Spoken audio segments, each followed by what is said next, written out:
All right, so we're going to start with Pythagorean theorem. And it says Kevin is an insurance adjuster. He needs to climb onto the roof of a house to inspect for storm damage. The roof is 14 feet above the ground. So insurance adjusters, they have to go around, look at the house, see if there's damage, if they want to insure this house or whatever. So they're looking for all kinds of stuff, take a lot of pictures and everything. So he needs to get onto the roof of the house. It's 14 feet above the ground. So we could actually put that number in right now. And 14 would go right here. 14 feet. I'm going to make that a little smaller so that fits better in there. Okay, so 14 is how high from the ground to where the roof is 14 feet. Now it says that for safety, Kevin must extend the ladder 3 feet above the edge. 3 feet above the edge of the roof. So that little piece from where the roof is up to the top is exactly 3 feet. That's just above the roof. He also must keep the foot of the ladder 5 feet from the house. So that's another number that we could put in here, 5 feet. So 14 feet is the height of your roof. 5 feet is the distance away from the ground the ladder is. They want us to see if a 20-foot ladder is long enough for this job. Or does he need a longer ladder in order to have 3 feet go above the roof? Okay. So how would I find this side right here? Daniel. 14 squared plus 5 squared equals 2. Okay, that is one way we could do it. Yes, 14 squared plus 5 squared equals c squared. Now that's called a Pythagorean theorem. Pythagorean theorem is, and you can put it down right here, Pythagorean theorem is a squared plus b squared equals c squared. Put it right next to where it says Pythagorean theorem. Now Daniel decided to make the 14a and the 5b. And then what we're looking for is our hypotenuse, which is always going to be c. Could we have made the 5 the a and the 14 the b? Yes, it would not have mattered. Same thing would have happened. We would have got the same exact answer. So let's multiply these out. 14 squared, I'm going to give you is 196. And 5 squared, you guys should all know 5 squared. It's 25, good, equals c squared. And then we need to add 125 to 196 to 25. And we get, I think you get 221. And you get equals c squared. Now from yesterday we learned about square roots. So what do we have to do now when we're going to try to find the length of our hypotenuse here? Find the square root of c, yes. So square root both sides. Square root of our c squared is what it is. And then you square root both sides. You got a calculator, you can be able to do 221, hit the square root button, and you should get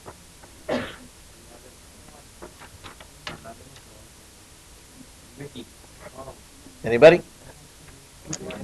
How about 14.86 would round to 14.9 feet equals c, because 225 is 15 squared. So 221 is almost all the way to 225, but a little bit short, so it's going to be a little less than 15. So it's going to be 14.9 feet. That would be from this point to this point. Okay, that's my 14.9 right there. So we need to answer our question that Kevin has got to find out. Is a 20-foot ladder going to be long enough? Why? So you got 14.9 here and you got 3 here.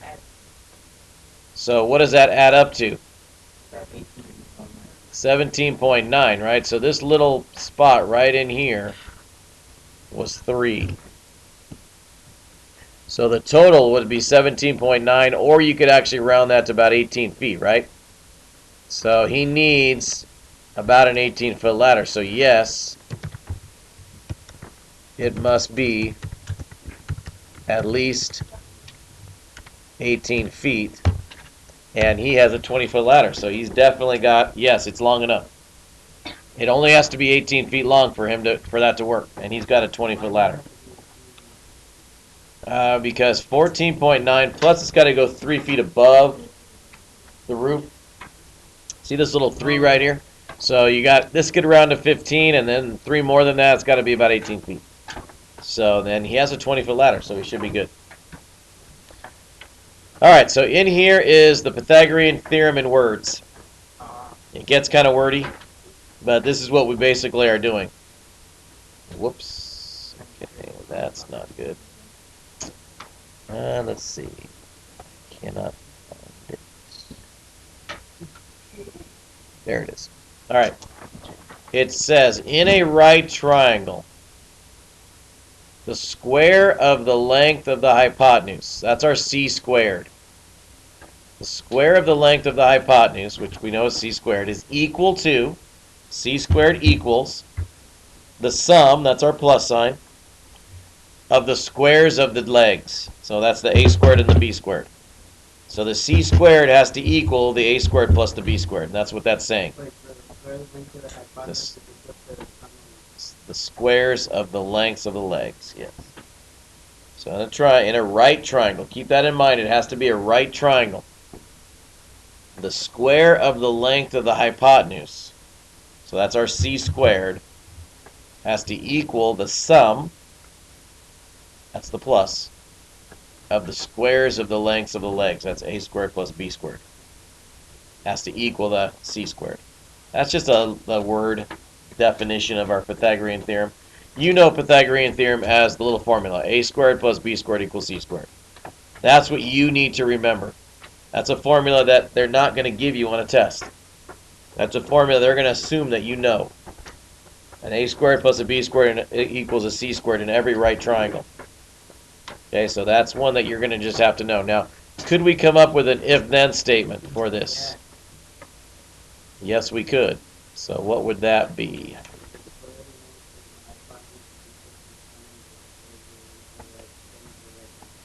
Okay, let's make it shorter.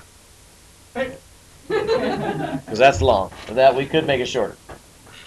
Let's start with if it's a right triangle. Okay. Okay, then you can use the Pythagorean theorem. That would work, but we want to be a little bit more specific with our formula. If it's a right triangle, then a squared plus b squared has to equal c squared. That would be your little Pythagorean theorem there. So if it's a right triangle, then a squared plus b squared has to equal c squared. So that's our Pythagorean theorem as a conditional statement. Remember back when we were, that's just superscript.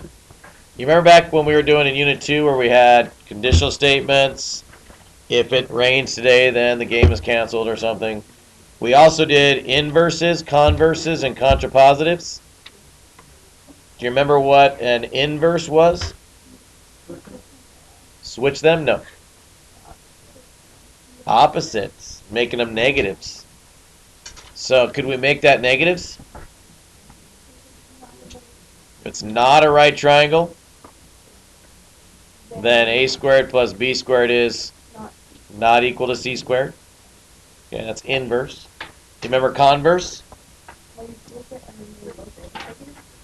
When you just flipping it. Converse is flipping it. So if a squared plus b squared equals c squared, then it's a right triangle. We're going to talk about that in a few slides. So yeah, we had inverse, converse, contrapositive is when you do both. All right, let's go to a couple of examples. Find the length of the diagonal of a square with sides of a. We want to find out what c is in this case. So what's my Pythagorean theorem for this triangle here? A squared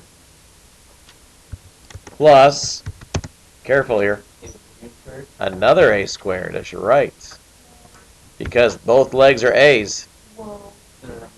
So a squared plus a squared, they are equal, yes, because they're both the same variable. So a squared plus a squared equals c squared. Now, how could I simplify this equation? A to the fourth. Okay, you want to combine like terms. So you will get 2a squared, not a to the fourth. 2a squareds. Yeah, if you multiplied them, you get a to the fourth. So 2a squared equals c squared.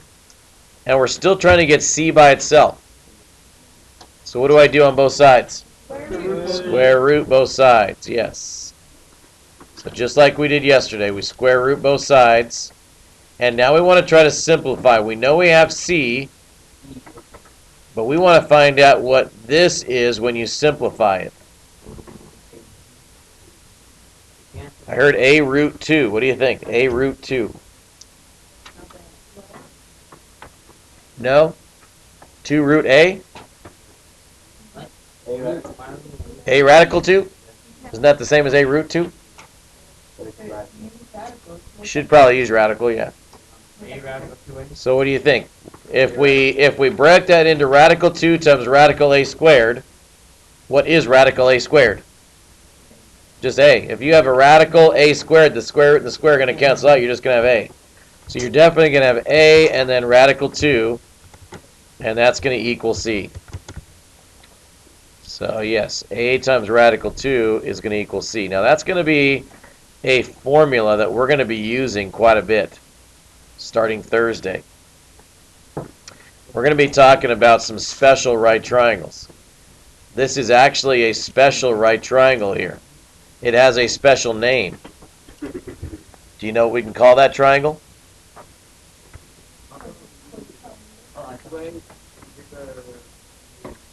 I did radical 2 times radical a squared, and then the radical a squared came out as a. And the radical 2 couldn't come out, so it's got to stay in. You can break the two apart like we did yesterday. And a squared inside of a radical is just going to come out as a, because a squared is a times a. It's got an identical factor. So that has to be a and then radical 2. Now, this has a special name when two sides are the same in a triangle. Isosceles right triangle. That means the angles are going to be the same. And if this is a 90-degree angle and these two have to add up to 90, they're going to both be 45s, yes. That's one of the special triangles we're going to be talking about on Thursday. All right, the next example. If the hypotenuse of a right triangle is 41 inches. Okay, so you've got a right triangle. Let's draw a right triangle. Just a small one on our paper. You're going to make one side be pretty small, because one's 9 and the hypotenuse is 41. So make that kind of small. We're going to put 9 there. 9 inches. And our hypotenuse is 41 inches. So we're looking for the other leg. So this one's a little bit different in the sense that we're not looking for the hypotenuse this time. We're looking for one of the legs. And it's a right triangle, so let's put a little box in there that shows that it's a right triangle. So what can I set up for my... Okay, so 9 squared, you want to use that 9 as a? Yeah. Okay, that's fine, that works. 9 squared plus b squared, then we don't have b. Yes, and the 41's got to be by itself there because that's the hypotenuse. Hypotenuse is always across from the right angle. So 9 squared plus b squared equals 41 squared. 9 squared is 81, right? Square root of 9 is 3. You're doing the opposite direction. B squared equals, and I'll give you 41 squared is 1681. 1681. We want to get b by itself, though. We're going to find the length of b, and this b is right here. So that's what we're looking for. So what am I going to do on both sides here? Subtract 81. So b squared equals 1600. That's a nice one. That's a nice round square root In the 40. because it is 40. 40 times 40 is 1600. So you get 40.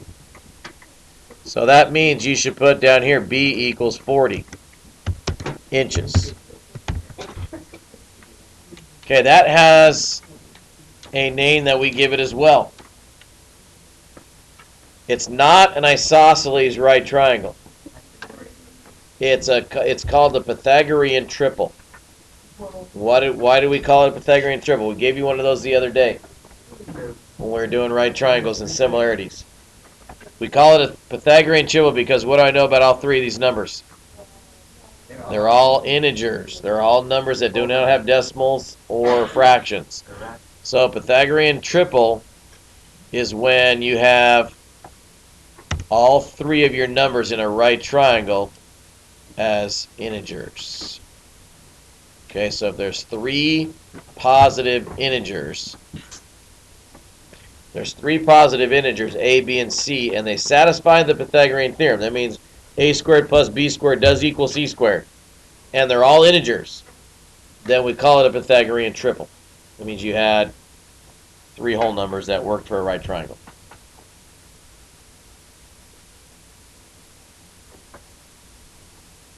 Called a Pythagorean triple because it's got all whole numbers. So, conditional statement. If the three sides in a right triangle are whole numbers, then it's a Pythagorean triple. If we were making a conditional statement, but we're not. All right, you have some space at the bottom and around the sides a little bit of your paper. Okay, so if your paper looks anything like Roy's here, it's got some space here or here or something. I need you to draw a triangle. It's a small one. Okay, I want this half of the room to draw a 1 by 3 right triangle. So you got a leg of 1 and a leg of 3. And then you connect it and find out how long your hypotenuse is. So that's this side of the room. You're going to have a 1, you're going to have a 3. 1 centimeter and 3 centimeters. You guys, I want a 2 centimeter and a 4 centimeter. And connect it. Make sure you have a right angle. If you don't have a right angle, then your numbers might be off. So use your protractor, get your right angle, measure a 2 by 4 if you're on that side of the room, a 1 centimeter by 3 centimeter if you're on this side of the room. And then measure your hypotenuse. See how long your hypotenuse is to the nearest tenth. Get it as close to the nearest tenth as you can. Is it like 1.2? Is it 1.3? Get it as close. Whatever one's the closer one. Find out exactly where it would be.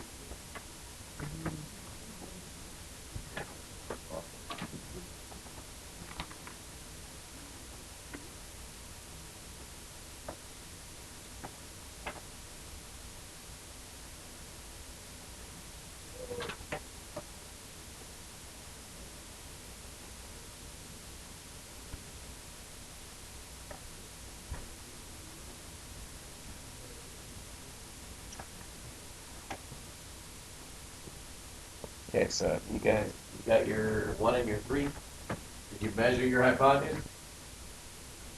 What are some of your measurements for your hypotenuse? You should have all got the same thing, but let's see if we did. I saw something on here. 4.5? Anybody get a different number or the same number? Measuring your hypotenuse. What you get for your hypotenuse? Measure your hypotenuse. See what it is exactly. As close as you get. Oh, you did the other one? Oh, okay. All right, so we'll put you in that side of the room. What did you guys get? Chloe, what did you get? 3.5? 3.4? 3.3? 3.3 again. 3.3 back there?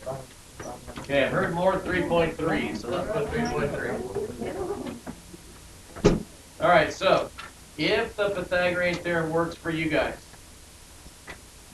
and if we use the Pythagorean theorem, you have 1 squared plus 3 squared equals c squared. This would be 1 plus 9. You'd have 10 equals c squared.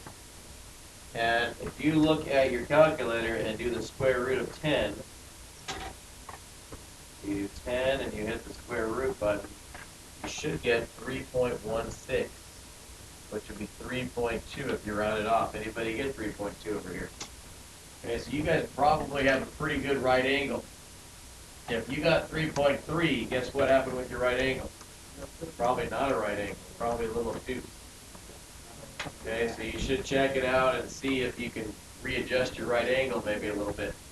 Okay, Roy got what, 4.5 here? Anybody get anything else or get 4.5 also? 4.4? 4.7. 5? 6? 4.7? Okay, so let's see what it should have been if you were using the Pythagorean theorem. If you've got an exact right angle, let's see what your number should have been. You've got 4 is 2 squared, 16 is 4 squared, so you get 20 equals c squared. You square root both sides. The square root of 20, if you round it to the nearest 10, 20 squared is 4.47, which rounds up to 4.5. So how many of you did it without the calculator, just got it 4.5 when you measured it? Good.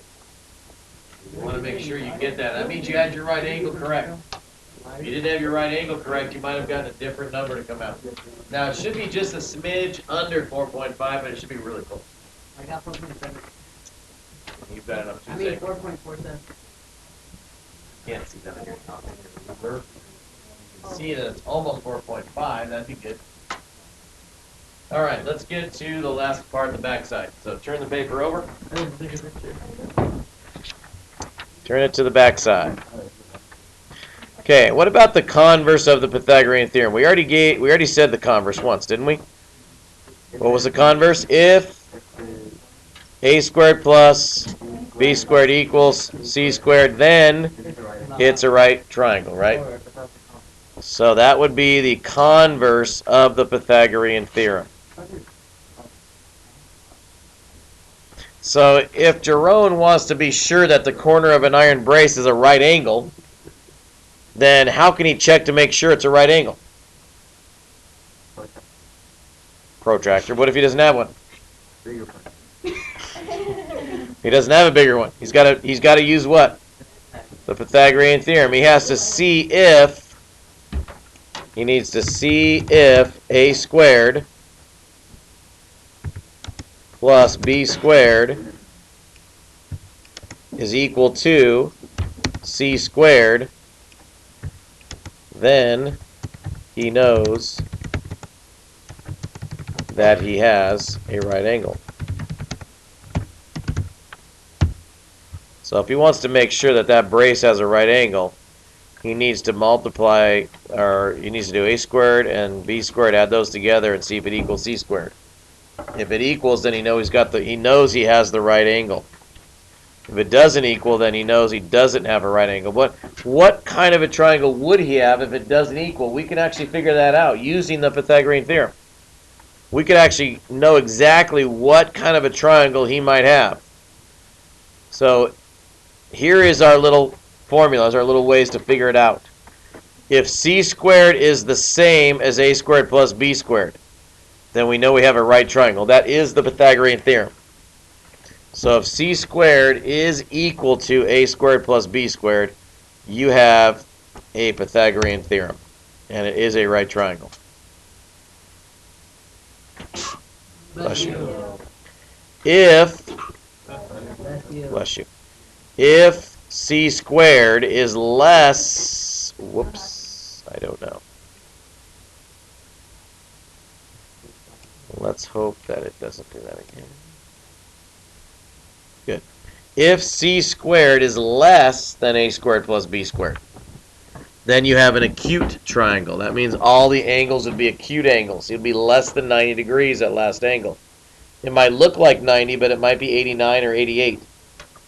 Some of you that did yours today on your paper, if you got an answer less than what we put up there, you probably had an acute angle there instead. You probably had 89 degrees instead of 90. And if c squared is greater than a squared plus b squared, bigger, right? Bigger angle means obtuse. So you'd have an obtuse triangle. So if c squared is greater than a squared plus b squared, we have an obtuse triangle. Here's a little example right here. What kind of triangle has sides of 9, 12, and 20? Okay, so here's what we want to do. We want to see which one of these is right.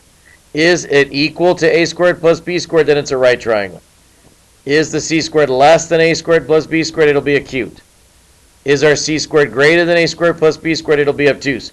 Which one of these three numbers is my c? It's got to be 20, so I'm going to put that one first.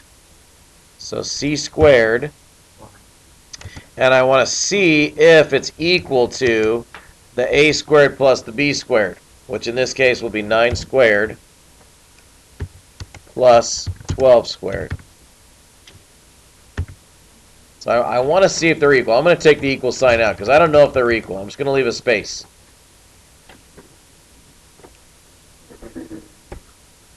I'm just going to leave a space there between those two to see if these two are the same as this one. What is 20 squared? 400. What is 9 squared and 12 squared? We have 81 plus 144. Okay, what is 81 plus 144? It is 225. It is exactly 225. So what do you think about c squared? C squared is greater than a squared plus b squared. So what does that tell me? Yeah, it's not a right triangle, it's an obtuse triangle. The c is much bigger. Obtuse triangle.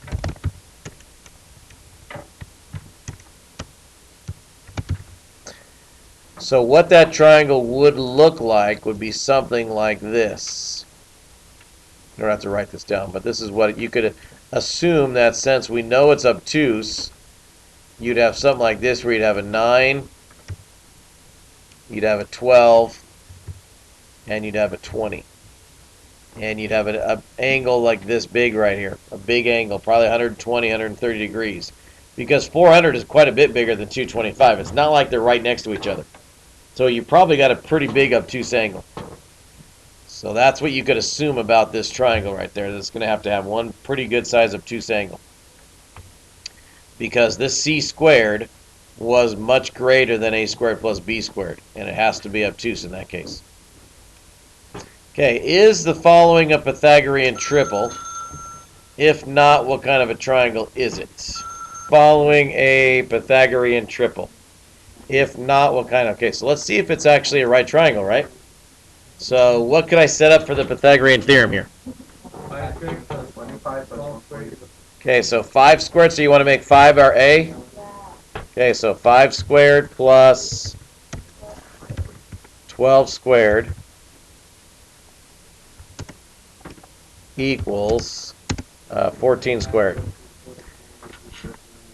Okay, so yeah, you've got 25, you're right, plus 144 equals 196.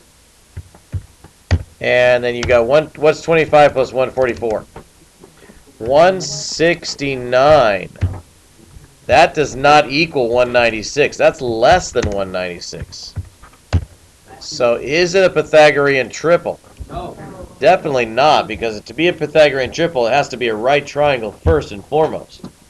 Then it has to have all integers. This one has all integers, but it's not a right triangle. So because it's not, what kind of a triangle would it be?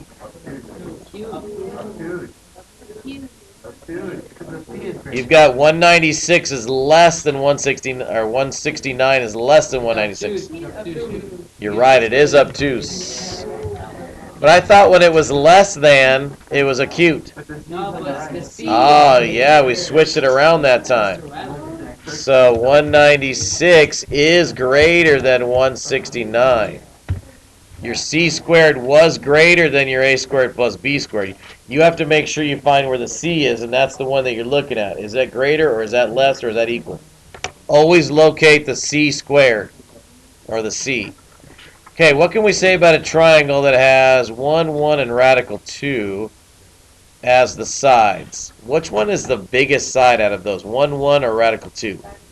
Radical 2. Wait. Radical 2 is about 1.4. Yeah, I did. So radical 2 is bigger. So if I set this up, it's going to be 1 squared. Wait. That is another 45, 90. Yep. 1 squared equals radical 2. Now we're going to have to put that in a parentheses, and we'll square that. So let's put the radical so that we know that we're squaring the whole radical. So it's radical 2 times radical 2 is what radical 2 squared means. Yeah, do you remember from yesterday when you multiply the same radical, that number comes out? So yeah, it's going to be a 2. So does 1 plus 1 equal a 2? Yeah. Yes, 2 does equal 2. So what can we say about that triangle? It is a right triangle, right Pythagorean. Why not a Pythagorean triple? Radical. Oh, it doesn't have a whole number there. So a Pythagorean triple, you put no. You cannot have a Pythagorean triple because radical 2 is not a whole number. Radical 2 is an irrational number. It's about 1.4, but we don't even know exactly what it is because it doesn't ever end. So that's definitely not a Pythagorean triple. Is it a right triangle? Yes, because c squared was the same as a squared plus b squared. So yes, and I would call it isosceles right triangle because it's got 2 equal legs. So it's an isosceles right triangle. It's got 2 equal legs.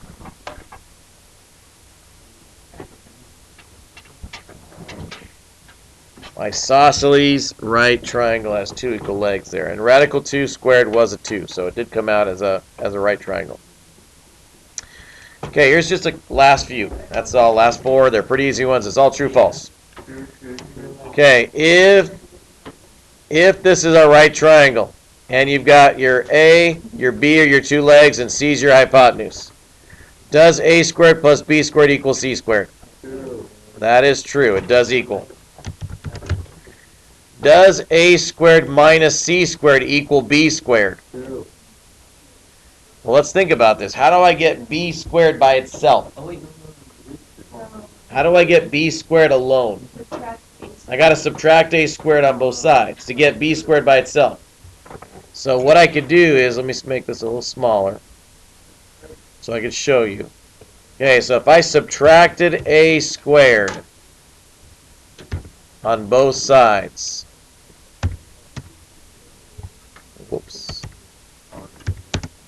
minus A squared on both sides, probably too small.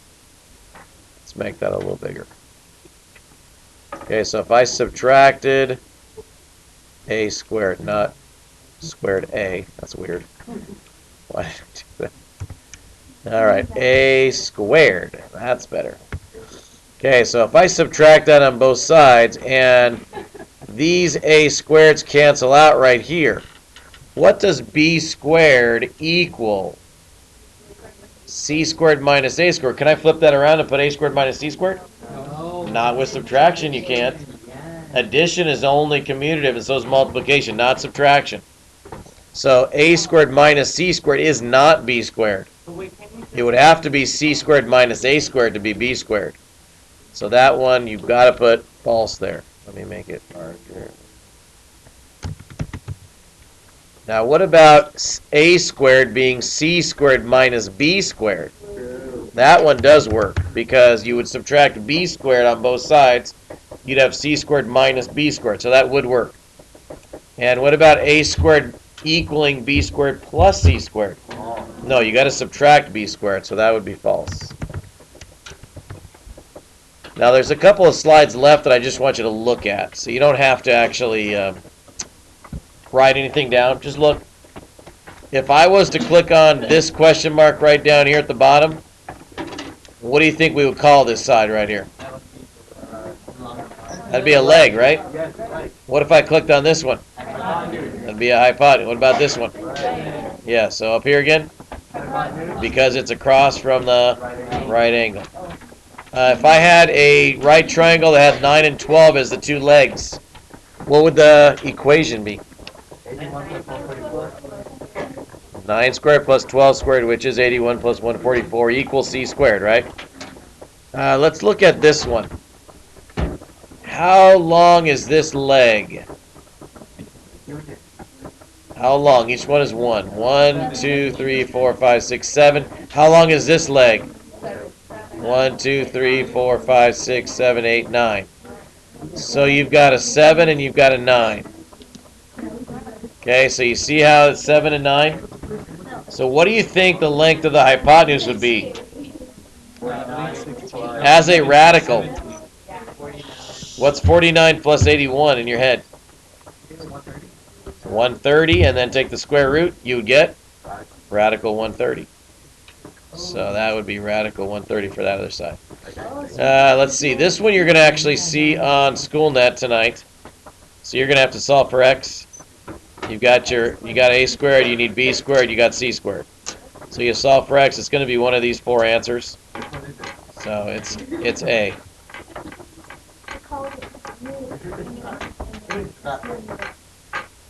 Of course, today's wrong day, so that means it can't be a. It's not a. Always A. All right, guys. So don't forget tonight.